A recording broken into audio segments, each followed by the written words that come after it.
Hey Jay, why no video last Friday? Oh, do you really want to know? Well, it's hidden somewhere deep in there.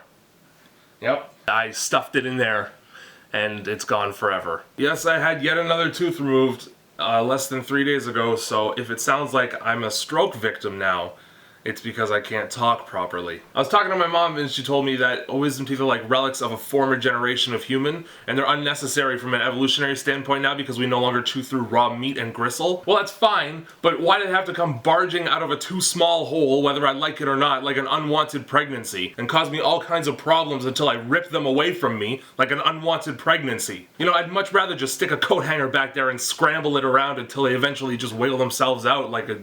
you get it. But with that being said, not being able to sleep properly and being confined to a diet of ice cream, which I hate so bad, gave me a great opportunity to just wallow in a primordial soup of my own waking nightmare, and I had some thoughts. I saw a commercial for erectile dysfunction and noticed that they had cast an attractive actress as the spokesperson for it.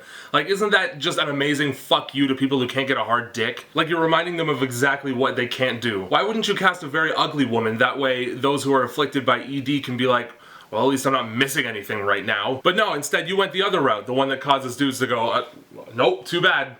But I sure wish I could get rock solid for this commercial about how I can't get rock solid. I noticed that a lot of fast food restaurants have names where if I were in a sexual situation, I'd imagine that whomever I was with would be pretty disappointed if I were to use that restaurant's name to describe my performance. In-N-Out, Fast Eddie's, Krispy Kreme, Under the Volcano? But I think if you're thinking about food while you're banging, you should maybe reassess some of your life decisions. Like, hey, this is great, but you know what would make it even better? Like a handful of fries. Give me a second, because I need spaghetti. And how do you even organically bring up that you want to introduce food into a sexual escapade? Do you just come out and say it? Because I can't think of a subtle way to convey to a partner that you would like to have a mashed potato rub down.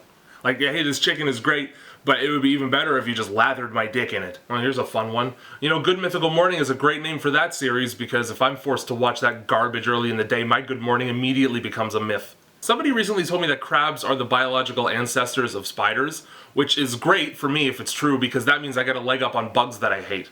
I get to stare an arachnid dead in all of its eyes and ask it how it feels to know that its grandparents are delicious. And if you eat crab, don't hesitate to tell your eight-legged friends to be thankful next time you see them, because I bet you and we save them a fortune in retirement home fees.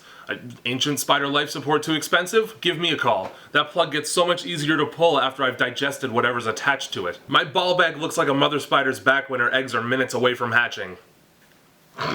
You know, there's something that bothers me about morning people, because what the fuck is it that you're so happy about that early?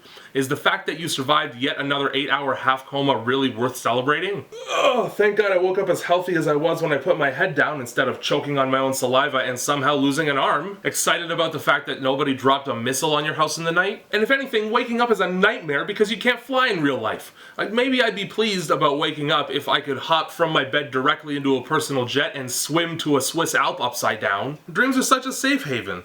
Where else am I gonna hire a hermaphrodite to rub its junk in my face without getting weird questions from friends? Don't know where that came from. Good ender, though.